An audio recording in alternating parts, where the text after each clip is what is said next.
Hello and welcome to the Big Chid Show. I am your host, Chid, and today we are grading every Eastern Conference team off season.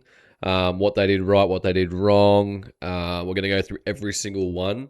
Um, and yeah, it's going to be fun. It might be a longer video, but we're going to get through it. So without yapping on about it, let's just move on and start with the Atlanta Hawks. Now, the Atlanta Hawks are one of those teams that I think's done a really good job this offseason. I think they've done really good at getting depth. They don't have that top heavy talent like Jalen Johnson could be anything. He's still really untapped potential, but you don't know if Jalen Johnson can be your 1A on a championship team. But what they have done is they've built a team around him that is deep, defensively, really, really good, and they haven't lost too much this offseason. So, and obviously they've drafted really well. I'm a big fan of Kingston Flemings. And then they've got with pick 23, they got Zuby Ejiofor. I'm not sure who he is or how good he is. Henry Vassier at pick 52. So draft wise, I really like the Kingston Fleming pick. I think he fills the position of need eventually when CJ's the one to probably head off after this contract. And then you've got a really young, exciting team. Obviously, they lose Zachary Richardson, and they're probably going to lose Kuminga if nothing gets organised there. But I think when you add Lou Dort, Aaron Wiggins, Ryan Nemhard, and Devin Carter, and you lose those two, I think that's a pretty good offseason. And you've like the defensive lineup of this team, like I project their starting lineup to really look like Nickeil Alexander-Walker at the 1, Dyson at the 2, Lou Dort at the 3, Jalen Johnson at 4, and then Onyeka. I really would have liked them to try and maybe get more size in the front court. I don't know if that means trading Onyeka or whoever's still free to sign. I still think they need more size in their front court, but it's fine. It's doable. They're probably still sniffing a playoff spot, most likely in the play-ins. The East is so deep this year, so it's very hard to sort of predict that. But yeah, for the Atlanta Hawks, I've gone and given them an A minus. I know it's not. I don't know, like what the hell are we? What the hell? Like starting with an A is pretty crazy, but I generally don't think they've lost that much. I mean, when Zachary Richardson was on the court when he was starting, they was significantly worse than when he was off the court.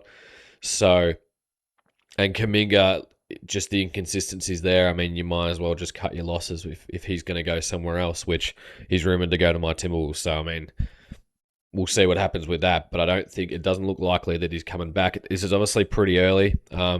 He could tomorrow say, I'm coming back on a cheaper deal or something like that. But at the moment, it is August 4th, and he has yet to sign a deal. And I think he wants a bit much than what Atlanta are going to ask for. So my grading for the Atlanta Hawks is an A minus. Next team, the Boston Celtics. Now, this is a team that very controversial throughout the offseason. Obviously, they lost Jaylen Brown. I feel they definitely lost that deal. But all I've heard from Celtics fans was it was outrage at the start, and now they look deeper out. They're looking at Paul George potentially being a really good fit on this team. I'm not a big fan of the Mike Conley pick. I've watched him play the last few years, and it's just been a steady decline. He's obviously only going to come in and be there for mentor roles and vibes only. I don't really see him playing that much on this team, but I do really like the Mitchell Robinson pick. I think I don't know if he did start before Cat got there, but I think now that he's developed even more, he's become a really good player. He's obviously a champion now. I think he's going to be a really good starting center in this league. And I think he will start over Nemes Queta. I'm not sure how to pronounce the name. But I'm a big fan of him. I like their re-signings. They've obviously got Nemes Queta. I'm saying that wrong again. They extended Jordan Walsh and they re-signed Ron Harper Jr. I'm not going to sit here and act like I know much about Ron Harper Jr., but they keep their players. They lost Jalen Brown and Nikola Vucevic. Vooch, I wouldn't even worry too much about that. He sort of was more of a hinder than he was a positive on the court for the Celtics. And then they got Chris Sinak Jr., which he's supposed to be a really, really talented young player coming in. I don't think he was projected to go that far back. I think he was supposed to get up a bit more in the early 20s, late teens. But they got him at 27. So that's a great pickup. But yeah, I think being probably the loser of the Jalen Brown deal, not getting what I think he's worth, I think it hurts their grade a lot for me. And I think they're going all in on Jason Tatum being able to do what Jalen Brown did last year. And to be fair, Jason Tatum probably will. He's that good of a player. But I think you're not a championship contender anymore. So anytime you take your team from that to out of the contention window, I think your grade's going to suffer harshly. I've got them at a C plus. Now, look, it's not crazy. It's not really good. I think they lost on the Jalen Brown trade, but they've done all right moves around the edges by bringing in Paul George, Mitchell Robinson, and then re-signing their players, and then drafting well too, I think. So C plus for the Boston Celtics. But yeah, I got their projected lineup sort of looking pretty good. Like it's Peyton Pritchard, Derek White, Paul George, Jason Tatum, and Mitchell Robinson. I don't know if they're going to start Nemeas or Mitchell Robinson. Nemeas Keita. I'm not going to say that name again. Or Mitchell Robinson. I think I'd prefer Mitch Robinson. I just think he's more experienced. He's going to crash the offensive boards. He's going to give more options to Jason Tatum to score more. But yeah, I'll give him the Boston Celtics a C plus. Next team we got is the Brooklyn Nets. Now, this is a team that might surprise. I'm actually a big fan of what they've done, and it pretty much just revolves around the new draft lottery rules. You can't bottom out anymore, pretty much. You cannot be the worst team in the league. So what they've done is they've brought in some veteran talent, and they haven't gone all in, obviously, because their team wasn't good enough to go in, but they have gone all in on trying hard not to be the last team in the league. Because that's what Julius Randle does. Julius Randle is a floor raiser in the regular season. He's really good in the regular season most of the time. Obviously, he's come from my team, so I am used to watching him. I don't see them making the playoffs, so you don't have to worry about the collapses there. But in the regular season, he can put up all-star numbers, and especially on this team where he's offensive option number one, offensive option number two, with a shooter like what do you call it? Michael Porter Jr. I think this team isn't going to be crazy, but it's going to be good enough to not be the worst team in the comp. Obviously, they got Keon Ellis on a deal too.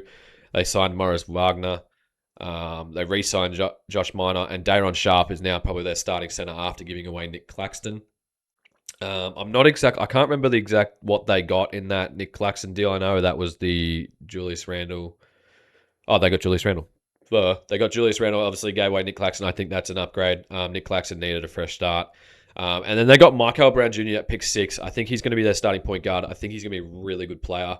Joshua Jefferson with number pick 28 and Tyler Belodu, I don't know, pick 43. But their starting lineup's now looking like Mikal Brown Jr., Jaeger Demon, MPJ, Julius Randle, and Day'Ron Sharpe. I think that's a solid starting lineup, but it's definitely not the worst in the league. So I think their mission this offseason was literally just to avoid being the worst team in the league so they can keep sort of tanking's not really a thing anymore, but they can still keep a chance of getting that high lottery pick.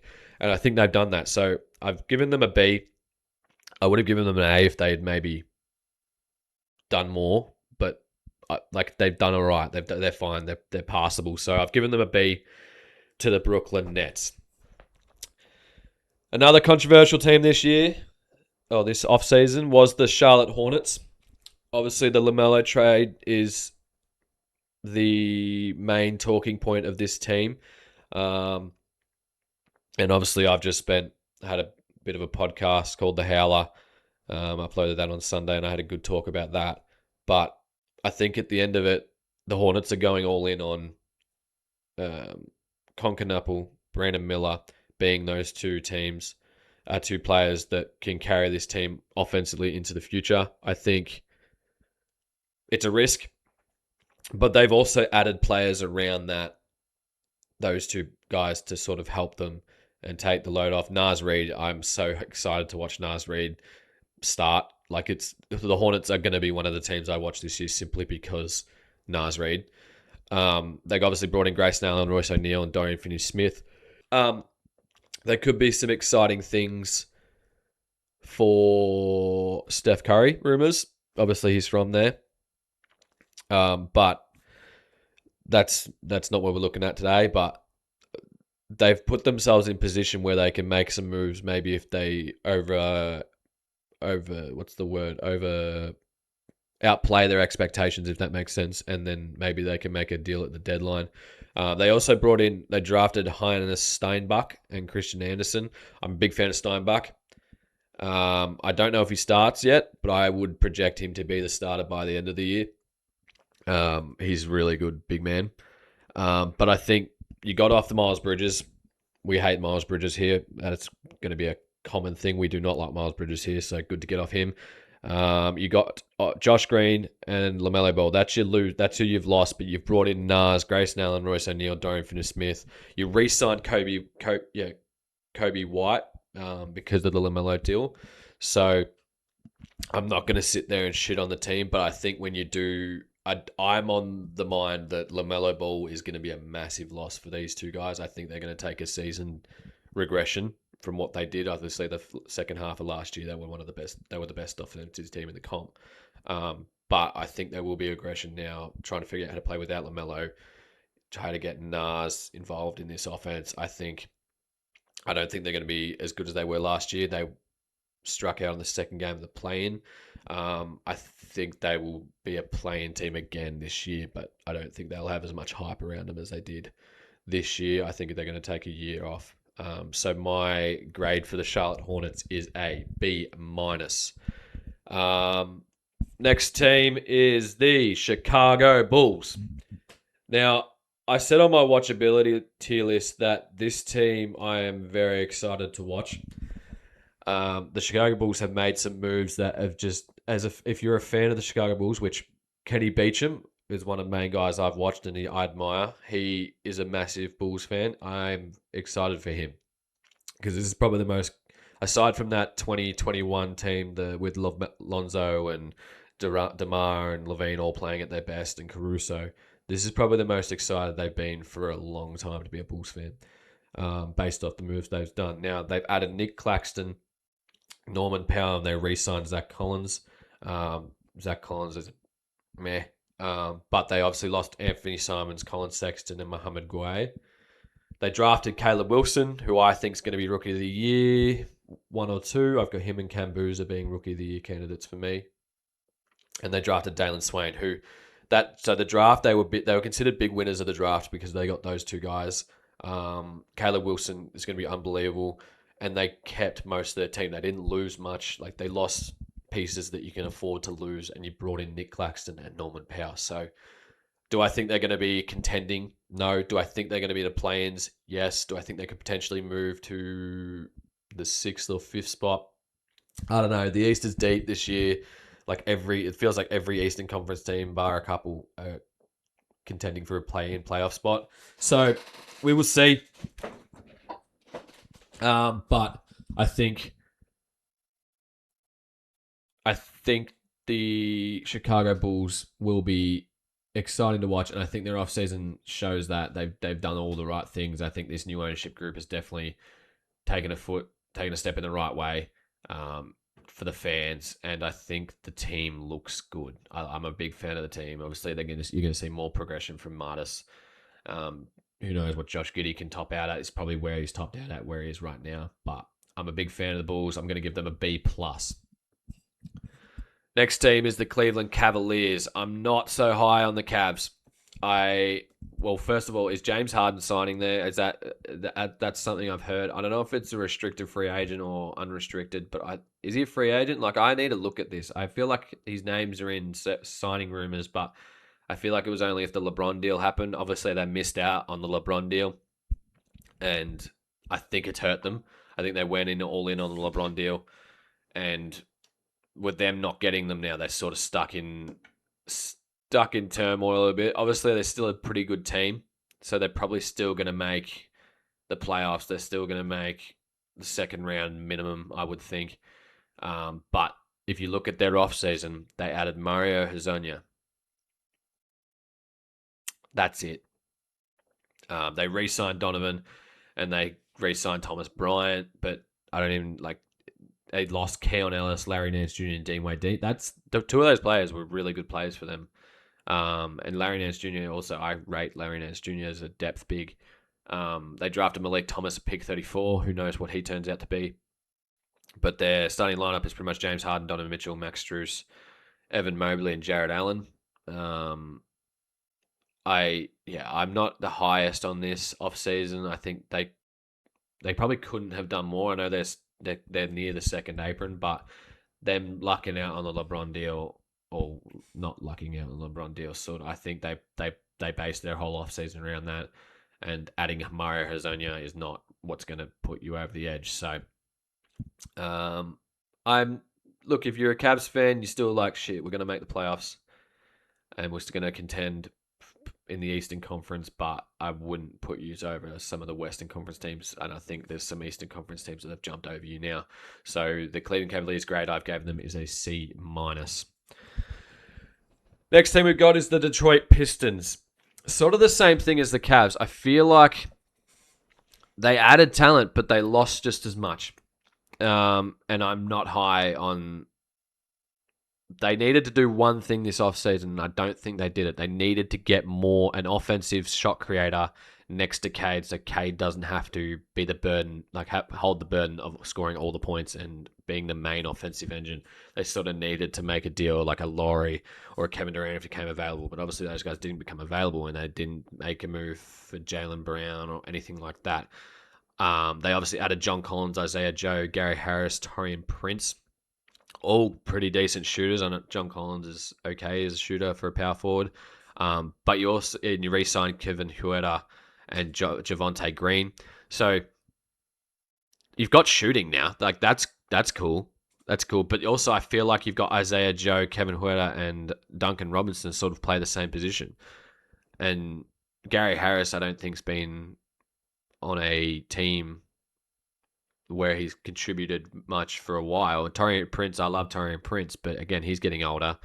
And you lost Tobias Harris, you lost Karis LeVert, you lost Beef Stew, you lost Marcus Sasser. Like those are guys that contributed for you last year. Like Tobias Harris and Karis LeVert were offensive players for you guys, and now you've sort of replaced them with spot up shooters. So I'm not high on the Pistons. And then the elephant in the room, they still haven't signed Jalen Duren back. Now, he probably will come back on a cheaper deal, but that relationship, to me, just looks like it's fallen apart, and that's worrying, considering he was an All-NBA center this year. I know he had his problem in the playoffs, but like you are playing with fire if you're not going to help your stars, and God forbid you don't sign him back, then what's happening? Because you don't have Beef Stew to play his minutes. I don't know who plays center for the Pistons. I don't think they can afford to lose Jalen Duren, which I don't think they will, but you're playing with... This isn't good. Not good at all. But I just don't... I think they've added spot-up shooters and when they needed shot creators and more high-efficient offensive players that can create their own shots. So they drafted Ibuka Okori and Onguna Onyeso. I'm not sure about these guys. I'm not going to sit here and act like I know much about the college.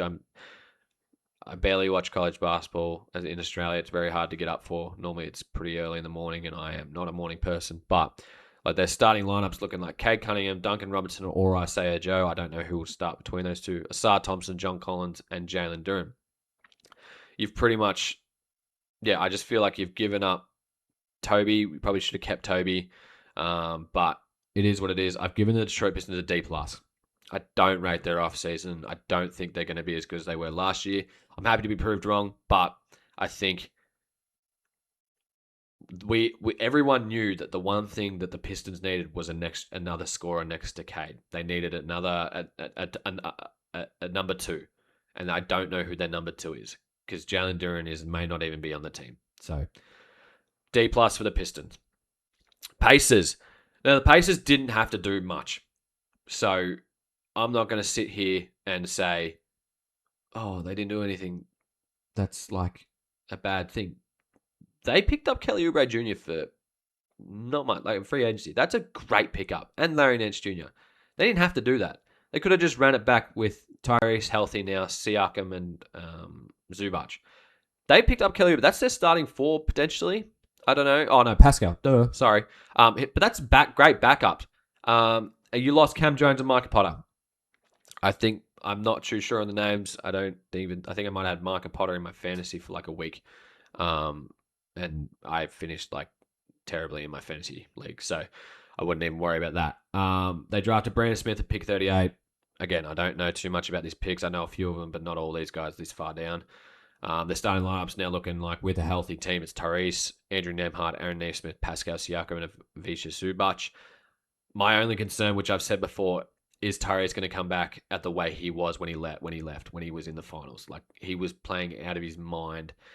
He carried this offense to a number one. I think it was one of the best offenses in the league at the time. It was like historically good too. Is he going to come back to that? I think it's going to take a while for them to do that. But like I said, they didn't need to do much, and they did little things. So I'll give him a B plus. They didn't lose much, but they gained a couple of things. So yeah, B plus to an A. I'm leaning towards a B plus though. Next teams we have the Miami Heat, the Milwaukee Bucks. Now I can sort of talk about these two at the same time as their offseason were basically linked together. But I won't. I'll go Miami Heat first. So obviously they added the big guy Giannis Antetokounmpo. They added Bobby Portis. They signed Tim Hardaway Jr. and they re-signed Wiggins and Simone Fontecchio. Great, awesome. The haul they gave up for Giannis, Tyler Hero, Khalil Ware, Jaime Jaquez Jr. They obviously lost Norman Powell to the Bulls, and they drafted Ryan Cornwell. I'm still a fan of this Heat team defensively. Offensively, I'm like, we'll see what happens. But when you get Giannis in a trade, you win the trade. He's the best player in the trade, and that's what I give them. I've given them a B plus for their offseason grade. I think on the trade, I would have given them an A minus. I just wish they maybe got some more pieces to put around Giannis and Bam. Maybe some more shooting. But I am a fan of Pele Larson. I'm a fan of keeping and leaving Davion Mitchell as your starting point guard. I think he's a great point guard to have starting for them. He's pretty much just a Miami point guard defense. And I think this defensive team with Wiggins, Giannis and Bam, and then Davion Mitchell as your point of attack, that's a great defensive team. It is just the offense I worry about, and they probably couldn't have given up any more than what they did. Like they gave up a haul, which is why I move now to the Bucks. So I give the Miami Heat B plus. I give the Bucks an A minus. This is what you wanted.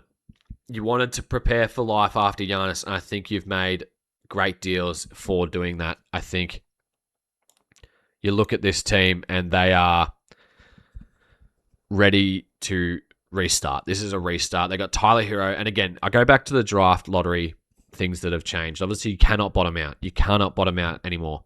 So I think they've got off Giannis, but they also haven't bottomed out where they could still get their picks. I don't know if they've got their picks though. But anyway, they've got picks, so that wouldn't matter anyway. But they've got Tyler Hero to keep them afloat. Jaime Jaquez Jr. was a runner-up six man of the year last year. I think he'll start. Kasparis Giacchionis. Okay, I was trying to pronounce that earlier. He's interesting. He's a risk. Again, him and Khalil Ware, they're your first round picks that aren't first round picks, if that makes sense. They're only 2 years into the year. I think Kasparis was last year's draft. So I'm still high on those guys. They could be anything still. They got Karis LeVert to help out on the offensive end. You re-signed Gary Trent Jr., but did Gary Trent Jr., something's going on there. Did he have a backdoor deal?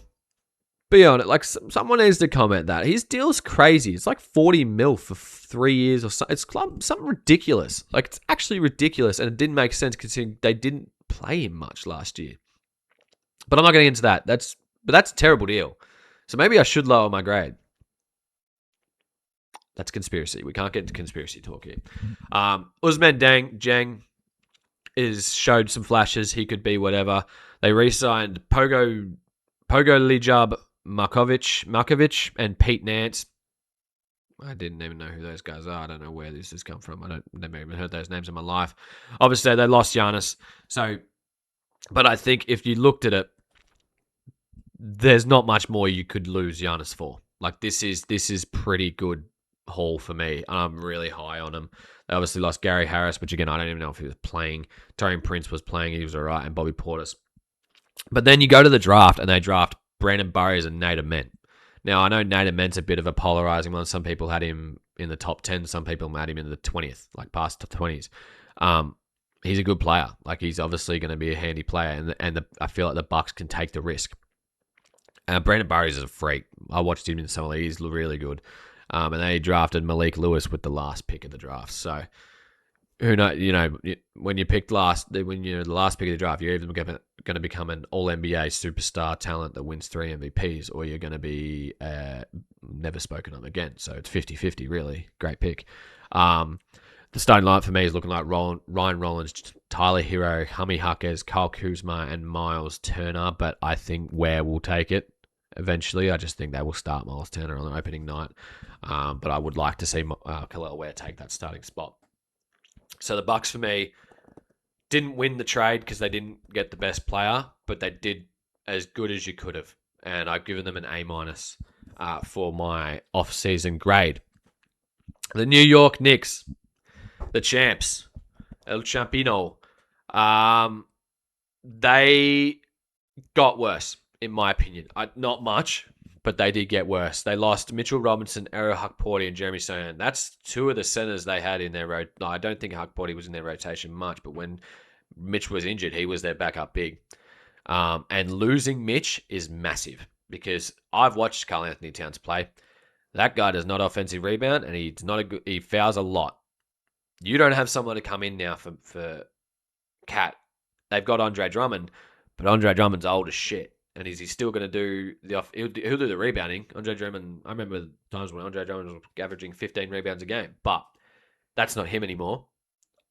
He wants to shoot threes, but we'll see what happens. I mean, you're replacing Mitchell Robinson for Andre Drummond.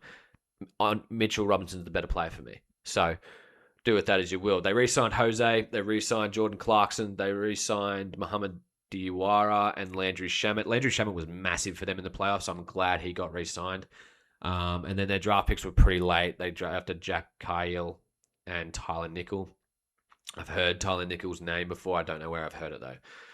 But, yeah, look, I think they've gotten worse, but they're still the champs. You still give them the respect they got.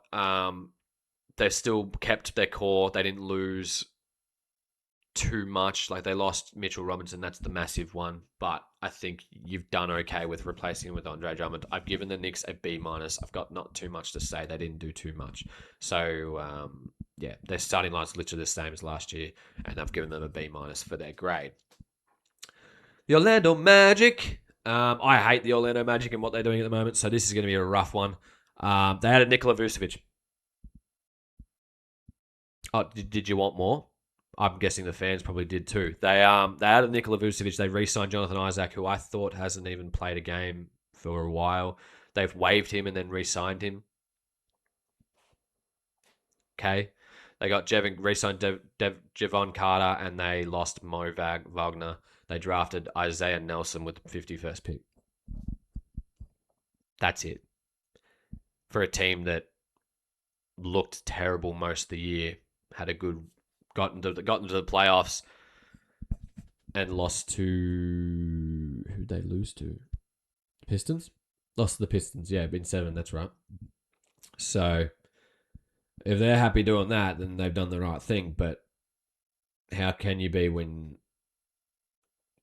they've resigned, they've got Nikola Vucevic as their massive pickup to get the fans excited this year. I'm not high on the Magic. I think they're 1 year away from blowing this thing up. I think Paolo, I like the idea of Paolo. I think everyone likes the idea of Paolo. I rate Franz higher. Paolo is a big man that plays like he plays like a shooting guard. So, I'm not high. I've given the Magic a D for doing absolutely dilly squat. So, yeah, I'm not going to spend too much time on that. don't like their starting line's the same. I just don't get teams that barely scrape into things and then think that's okay and go again. There's been a few of them that do that, and I don't get it. I don't get it. I know they're an expensive-ish team. They gave up 5 picks for Desmond Bain. He's been one of their better players, but 5 picks is crazy work. And they've pretty much gone out this offseason and said, yeah, let's give Nikola Vucevic a farewell tour, which I like Vuce as much as the next guy, but if that's what you're basing your offseason around, that's crazy work to me. Anyway, let's get on to something more funner, and that is the Philadelphia 76ers. Now, this is the complete opposite. Philly lost in 4 or 5, I can't remember, to the Knicks, and they weren't content. They went out and did the most moves out of all the teams. They added LeBron James. They added Jaylen Brown, Anthony Simons, Dean Wade, and Ariel Hockporty. They didn't re-sign anyone. They obviously lost out on Quentin Grimes and Kelly Oubre Jr., Andre Drummond. And they lost Johnny Broom as well as they traded Paul George. But this is a team that said, fuck it, I'm going to do something. And they lucked out on both the LeBron James sweepstakes and they got Jaylen Brown. Now, does the fit matter? Yes. Is it going to impact them that much when you've got one of the greatest passers of all time playing with 3 All-Stars / All-NBA players? No. I think it's going to be fine. They drafted really well. They drafted, they had 1 pick and they got LeBaron Philon, which everyone's high on. That's all I've seen. Everyone loves LeBaron Philon as probably their backup 1 now. And their starting 5 is the best starting 5 in the league, in my opinion. It's Tyrese, it's VJ, it's Jaylen Brown, it's LeBron, and it's Embiid. That's 4 All-NBA players. I thought Maxey made that. It's 4 All-NBA players. 2 former MVPs. It's crazy. Considering they really have, they gave up a little bit, sure, but they didn't give up much for Jaylen Brown. And they gave up nothing for LeBron. And they signed him to a 2-year, $8 million deal. That's insane to me. Or maybe it's $8 million a year. I don't know. But anyway, it's LeBron for fucking peanuts. And I've given the 76ers an A. They got 2 of the best players in the league to join their team. They haven't given up that much. They have gone all in, and I appreciate going all in because now the Eastern Conference is crazy. But I've spoken enough about these guys, and if I wanted clicks, I'd talk more, but we're just going to move on because there's nothing else you can say about this team. Toronto Raptors. Now, this one's a bit confusing. Obviously, it's August 4th, and Kawhi has still not been officially traded. They've still held off based on the investigation. So I've gone with B+ if they don't get Kawhi, A+ if they get Kawhi. That's what I've gone with. They've added Kyle Anderson, they re-signed Elijah Martin, and they lost Sandro Mamukelashvili. And they drafted Alan Graves and Jaden Bradley. Again, I'm not too sure on the drafted guys. But they traded Brandon Ingram and Grady Dick for Kawhi and picks, I believe. I can't remember the full trade, but it's an A+ if they get Kawhi. If they get Kawhi, this team is now a contender in the East again. So if they don't, they're still going to be in the playoffs, but they're just not honestly contenders for me. But yeah, if you go from where they were last year, they pushed the Cavs to 7. I really rated them. I wish they beat the Cavs, but they didn't. It is what it is. And then they just go in a second round, I think. Second round or first round? No, first round. They beat the Cavs in 7. No, lost the Cavs in 7 the first round. You're right. Yep. But you go from that and then you just get better. Kyle Anderson is getting older, but he can still do things. I don't know Elijah Martin that well, but they've re-signed him. Sandro's a big, medium-ish loss, but I think you would never have matched his contract that the Lakers would have got. And yeah, it's basically if the Kawhi Leonard thing goes through, they're contenders. If not, they're still in the playoffs. So I'm giving them an A+ if Leonard joins, a B+ if they don't. They did everything they needed to do. And their lineup with Kawhi would be Emmanuel Quickley, RJ Barrett. Or did RJ get traded? No, I didn't think RJ got traded. No. Kawhi, Scotty Barnes, and Colin Moneyboys. That defensively is insane. That's one of the best defensive teams in the league. So we shall see. how that goes. I feel like I'm going over my time, so I might rush through this a little bit. We got one last team. It's the Washington Wizards. They added DeAndre Ayton and Chris Middleton. Obviously, they traded for AD and Trae Young last season. They re-signed Trae to a deal, pretty big deal, I believe. They lost Jaden Hardy and D'Angelo Russell. Get rid of D'Lo as much as you can. That bloke sucks. I won't be a hater. He doesn't suck. He's in the league, but I've had him on the Timberwolves and he wasn't fun to watch. They got the number one pick, so that instantly makes you an A, in my opinion. Like, you lucked out. You got the number one pick. You got AJ DeBarnes, who's going to come into this team and instantly be unbelievable. They also drafted Felix Okpara at number 46.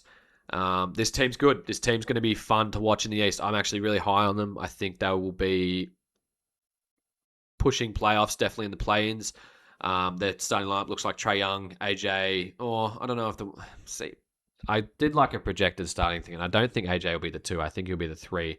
I think Keyshawn George, or they start one of the other guy. I can't remember I can't forget the names, but I don't know if that's the start. The starting lineup I've got is Trae Young, AJ, Keyshawn George, Anthony Davis, and Alex Sarr. You've then got DeAndre Ayton coming off the bench, Chris Middleton coming off the bench as a vet. I really like the DeAndre Ayton coming off the bench. I feel like it's going to be a reality check to him now, and he's going to work hard to try and get signed again to another team and be a starter.